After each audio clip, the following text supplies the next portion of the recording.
નમસ્કાર મિત્રો, આપણે અંતઃસ્ત્રાવી ગ્રંથિઓ વિશેની વાત ભણ્યા હતા. અંતઃસ્ત્રાવી ગ્રંથિઓમાંથી કયા કયા અંતઃસ્ત્રાવો ઉત્પન્ન થાય અને એ અંતઃસ્ત્રાવો શું કાર્ય કરે એ આપણે ભણી ગયા. હવે અંતઃસ્ત્રાવોનું પ્રમાણ વધી જાય કે ઘટી જાય તો શરીરની અંદર ખામીઓ સર્જાય. અંતઃસ્ત્રાવોની અનિયમિતતાથી શરીરમાં સર્જાતી ખામીઓ એટલે અંતઃસ્ત્રાવોનું પ્રમાણ વધી જાય તો પણ શરીરમાં ખામીઓ પેદા થાય, ઘટી જાય તો પણ શરીરમાં ખામીઓ પેદા થાય.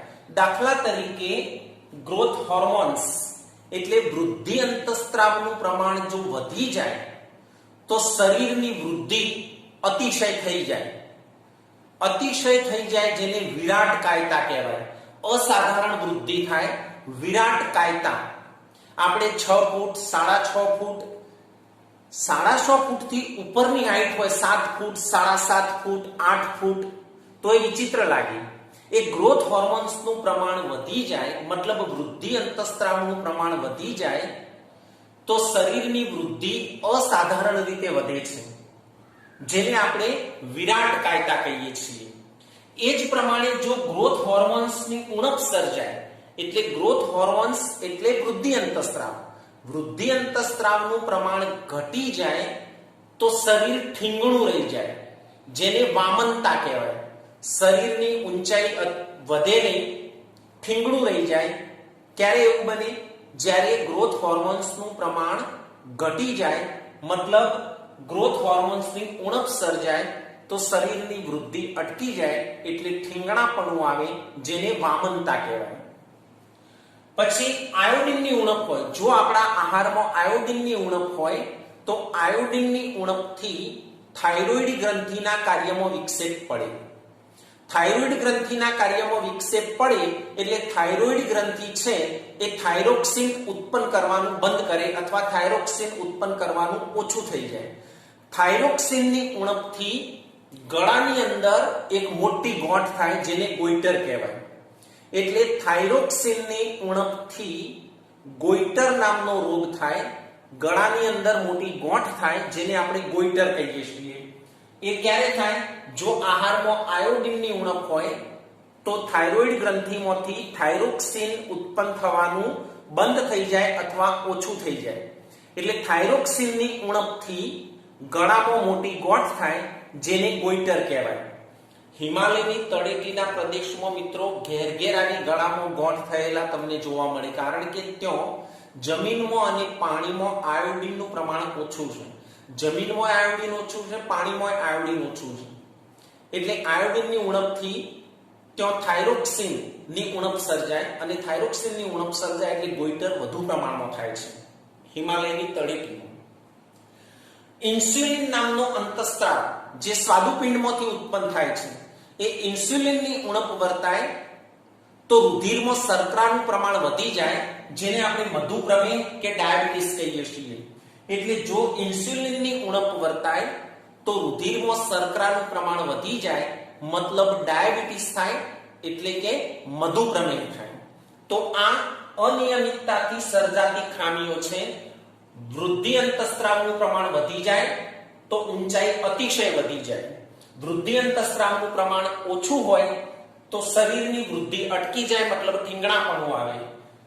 જો આહારમાં આયોડિનની ઉણપ હોય, આ અંતઃસ્ત્રાવ નથી હો, આયોડિનની ઉણપ હોય તો થાઇરોક્સિન જે છે એ અંતઃસ્ત્રાવ છે. થાઇરોક્સિનનું પ્રમાણ ઘટે તો ગોઈટર નામનો રોગ થાય. અને ઇન્સ્યુલિનની ઉણપ હોય તો મધુપ્રમેહ અથવા ડાયાબિટીસ નામનો રોગ થાય. હવે અંતઃસ્ત્રાવના નિયમન માટે પ્રતિક્રિયા આધારિત કાર્ય પદ્ધતિ સમજાવો. એટલે અંતઃસ્ત્રાવમાંથી જે સ્ત્રાવ ઉત્પન્ન થતો હોય એના નિયમન માટે શરીરની અંદર પ્રતિક્રિયા આધારિત કાર્ય પદ્ધતિ કેવી રીતે થાય છે, એટલે સ્ત્રાવનું નિયમન કેવી રીતે થાય. તો મિત્રો, જો શરીરને પૂરતા પ્રમાણમાં અંતઃસ્ત્રાવ ન મળે તો તેના કાર્ય પર વિપરીત અસર થાય છે. જો શરીરને પૂરતા પ્રમાણમાં અંતઃસ્ત્રાવ ન મળે તો તેના કાર્ય ઉપર વિપરીત અસર થાય છે. તેથી અંતઃસ્ત્રાવી ક્રિયાઓનું નિયમન જરૂરી છે.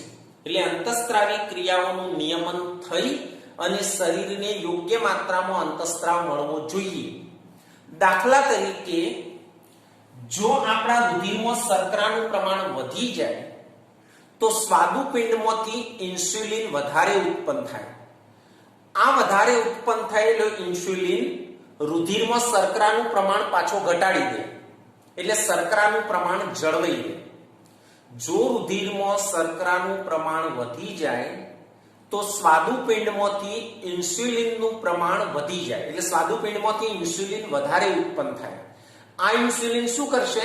રુધિરમાં જે વધેલી શર્કરા છે એનું પ્રમાણ ઘટાડશે. એ જ પ્રમાણે જો રુધિરમાં શર્કરાનું પ્રમાણ ઘટી જાય તો સ્વાદુપિંડમાંથી ઇન્સ્યુલિનનું ઉત્પાદન પણ ઘટી જાય. એટલે આ એકબીજાથી સંકળાયેલા છે. જો શર્કરા વધે તો ઇન્સ્યુલિન વધે, પછી ઇન્સ્યુલિન શું કરે? એ શર્કરાને નિયંત્રિત કરે. અને જો શર્કરા ઘટે તો ઇન્સ્યુલિન ઘટી જાય. એટલે આ એકબીજા સાથે સંકળાયેલી ક્રિયાઓ છે. જો શરીરને પૂરતા પ્રમાણમાં અંતઃસ્ત્રાવ ન મળે તો તેના કાર્યમાં વિક્ષેપ પડે, એટલે અંતઃસ્ત્રાવનું નિયમન જરૂરી છે. એનું આપણે ઉદાહરણ આપ્યું કે જો રુધિરમાં શર્કરા વધી જાય તો સ્વાદુપિંડમાંથી વધારે ઇન્સ્યુલિન ઉત્પન્ન થાય. આ ઇન્સ્યુલિન શર્કરાનું નિયંત્રણ કરે. અને જો રુધિરમાં શર્કરાનું પ્રમાણ ઘટી જાય તો સ્વાદુપિંડમાંથી ઇન્સ્યુલિન ઉત્પન્ન થવાનું ઘટી જાય. હવે મિત્રો આપણે વાત કરીએ શરીરમાં ગ્રાહ્યોનું કાર્ય. ગ્રાહ્યો એટલે જે સંવેદના ગ્રહણ કરે એમનું કાર્ય શું?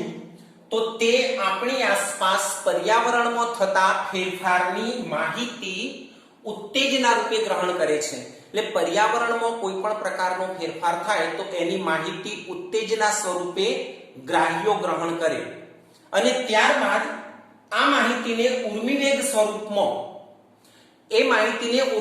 સ્વરૂપમાં ફેરવી સંવેદી ચેતાઓ દ્વારા મધ્યસ્થ ચેતાતંત્રમાં મોકલવામાં આવે.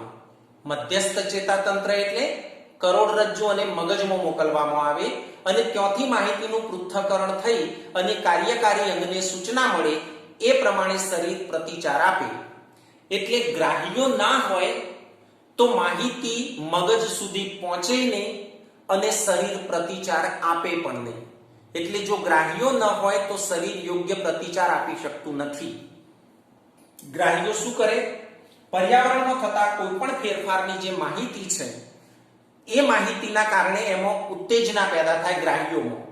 એ ઉત્તેજનાનું ઉર્મિવેગ સ્વરૂપમાં રૂપાંતર કરી અને સંવેદી ચેતા દ્વારા મધ્યસ્થ ચેતાતંત્રમાં મોકલવામાં આવે, એટલે કરોડરજ્જુ અને મગજમાં મોકલવામાં આવે. મગજ દ્વારા એનું પૃથ્થકરણ કરી અને કાર્યકારી અંગ સુધી સંદેશો પહોંચાડવામાં આવે એટલે શરીર એનો પ્રતિચાર આપે. જો ગ્રાહ્યો ના હોય તો શરીર પ્રતિચાર આપી શકતું નથી. સજીવોમાં નિયંત્રણ અને સંકલનની શું જરૂરિયાત છે? તો આપણું શરીર એ બહુકોષી શરીર છે. આપણા બહુકોષી શરીરની દેહ રચના ખૂબ જ જટિલ હોય.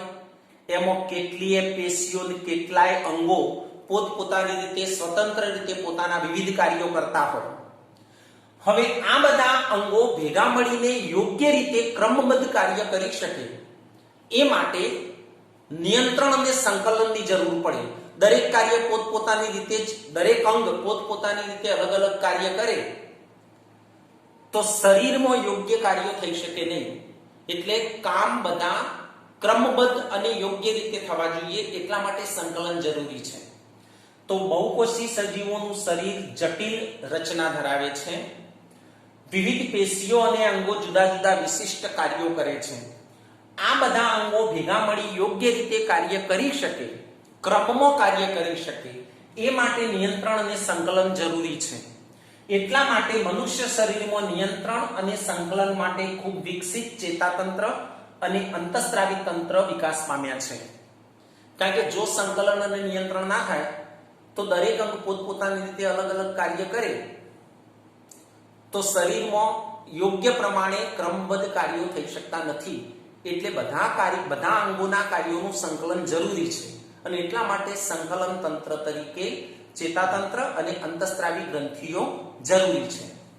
હવે મિત્રો અહીંયા પાઠ પૂરો થાય છે, પણ આપણે ભણ્યા એમાંથી આપણને કોઈ તફાવત પૂછાય, કોઈ કારણ પૂછાય તો આપણે જે થિયરી ભણ્યા એના ઉપરથી આપણે બનાવી શકીએ. દાખલા તરીકે તમને પૂછાય કે અનૈચ્છિક ક્રિયાઓ અને ઐચ્છિક ક્રિયાઓનો તફાવત લખો. અનૈચ્છિક ક્રિયાઓ અને ઐચ્છિક ક્રિયાઓ. તો અનૈચ્છિક ક્રિયાઓ એટલે જે આપણી ઈચ્છાથી થતી નથી એ અનૈચ્છિક ક્રિયાઓ. જે આપણી ઈચ્છાથી થાય છે તે ઐચ્છિક ક્રિયાઓ. અનૈચ્છિક ક્રિયાઓનું સંચાલન લંબમજ્જા દ્વારા થાય. ઐચ્છિક ક્રિયાઓનું સંચાલન કરોડરજ્જુ દ્વારા થાય. હૃદયના ધબકારા, રુધિર વાહિનીઓનું સંકોચન વિકોચન, ખોરાકનું પાચન, આ બધી અનૈચ્છિક ક્રિયાઓ છે. ચાલવું, દોડવું, રમવું, આ બધી ઐચ્છિક ક્રિયાઓ છે. એ જ પ્રમાણે કોઈ કારણ પૂછાય કે ભાઈ મધ્યસ્થ ચેતાતંત્ર ખૂબ સુરક્ષિત છે, કારણ આપો. આપણે ભણી ગયા છીએ મધ્યસ્થ ચેતાતંત્રમાં કરોડરજ્જુ અને મગજનો સમાવેશ થાય. કરોડરજ્જુ છે એ કરોડ સ્તંભમાંથી પસાર થાય છે. આ જે કરોડ સ્તંભ છે એ ખૂબ જ મજબૂત અસ્થિમાંથી બનેલું હોય એટલે જે કરોડરજ્જુ છે એનું રક્ષણ ઓટોમેટિક થાય. એ જ પ્રમાણે જે મગજ છે એ મગજની આજુબાજુ મસ્તિષ્ક પેટી આવેલી હોય એ પણ અસ્થિમાંથી બનેલી છે. અને મસ્તિષ્ક પેટીમાં પાછા આવા આવરણો હોય અને આવરણોની વચ્ચે મસ્તિષ્ક મેરુજળ ભરેલું હોય. એટલે ઓંચકા આવે તો આ મસ્તિષ્ક મેરુજળ ઓંચકા શોષી લે અને મગજનું રક્ષણ કરે છે. આ વાત પણ આપણે ભણ્યા છીએ. આપણને અગરબત્તીની સુવાસની ખબર પડી જાય છે, સમજાવો. તો લખવાનું કે આપણા નાકની અંદર દ્રાણ સંબંધિત એકમો આવેલા હોય છે. જ્યારે અગરબત્તીની સુવાસ નાકમાં જાય ત્યારે આ દ્રાણ સંબંધિત એકમોમાં ઉત્તેજના પેદા થાય. આ ઉત્તેજના શિખાતંતુની ટોચ દ્વારા ઉર્મિ વેગમાં વહન પામે છે અને એ ઉર્મિ વેગ મગજ સુધી પહોંચે છે. અને મગજની અંદર જે બૃહદ મસ્તિષ્ક છે એ બૃહદ મસ્તિષ્કમાં દ્રાણ સંબંધિત કેન્દ્રો હોય એના કારણે આપણને અગરબત્તીની સુવાસની ખબર પડી જાય છે. કારણ કે આપણા નાકની અંતઃત્વચામાં દ્રાણ સંબંધિત એકમો આવેલા હોય. જ્યારે અગરબત્તીની સુવાસ નાકમાં પહોંચે છે ત્યારે આ દ્રાણ સંબંધિત એકમોમાં ઉત્તેજના પેદા થાય છે. આ ઉત્તેજનાનું ઉર્મિવેગ સ્વરૂપમાં રૂપાંતર થાય છે. કોના દ્વારા? શિખાતંતુની ટોચ દ્વારા એનું ઉર્મિવેગમાં રૂપાંતર થાય અને આ ઉર્મિવેગ સંવેદી ચેતાઓ દ્વારા મગજ સુધી પહોંચે. મગજની અંદર જે બૃહદ મસ્તિષ્ક છે એની અંદર દ્રાણ સંબંધિત કેન્દ્રો હોય એ કેન્દ્રો સુધી પહોંચે એટલે આપણને અગરબત્તીની સુવાસની ખબર પડી જાય. મધુપ્રમેહના દર્દીને ઇન્સ્યુલિનના ઇન્જેક્શન આપવા પડે છે. કારણ કે મધુપ્રમેહનો દર્દી હોય એના સ્વાદુપિંડમાંથી ઇન્સ્યુલિનનું ઉત્પાદન ખૂબ જ ઓછું થાય છે અથવા ઇન્સ્યુલિનનું ઉત્પાદન થતું નથી. એટલે રુધિરની અંદર શર્કરાનું પ્રમાણ વધી જાય અને રુધિરમાં શર્કરાનું પ્રમાણ વધી જાય એ શરીર માટે ખૂબ જ જોખમી છે. રુધિરમાંથી શર્કરાનું પ્રમાણ ઘટાડવું જરૂરી છે. એના માટે ઇન્સ્યુલિનની જરૂર પડે. પણ ઇન્સ્યુલિન તો શરીરમાં ઉત્પન્ન થઈ શકતું નથી, તો એને બહારથી ઇન્જેક્શન સ્વરૂપે ઇન્સ્યુલિન આપવું પડે છે. તો લખવાનું મધુપ્રમેહના દર્દીમાં ઇન્સ્યુલિનની ઉણપ વર્તાય છે. મતલબ સ્વાદુપિંડમાંથી ઇન્સ્યુલિન ઉત્પન્ન થતું નથી અથવા ખૂબ જ ઓછું ઉત્પન્ન થાય છે. ઇન્સ્યુલિનના અભાવે રુધિરમાં શર્કરાનું પ્રમાણ વધી જાય છે અને રુધિરમાં શર્કરાનું પ્રમાણ વધે તે શરીર માટે જોખમી છે. એટલે રુધિરમાંથી શર્કરાનું પ્રમાણ ઘટાડવું જરૂરી છે. એ માટે ઇન્સ્યુલિનની જરૂર પડે. પણ સ્વાદુપિંડમાંથી ઇન્સ્યુલિન ઉત્પન્ન થઈ શકતું નથી એટલે બહારથી ઇન્જેક્શન સ્વરૂપે ઇન્સ્યુલિન આપવું પડે છે. આવી રીતે મિત્રો આપણે બનાવી શકીએ. તો તમારે અહીંયા મનુષ્યમાં અંતઃસ્ત્રાવના અસંતુલનથી સર્જાતી ખામીઓ આ પ્રશ્ન જવાબ સાથે અંતઃસ્ત્રાવના સ્ત્રાવના નિયમન માટે પ્રતિક્રિયા આધારિત કાર્ય પદ્ધતિ સમજાવો.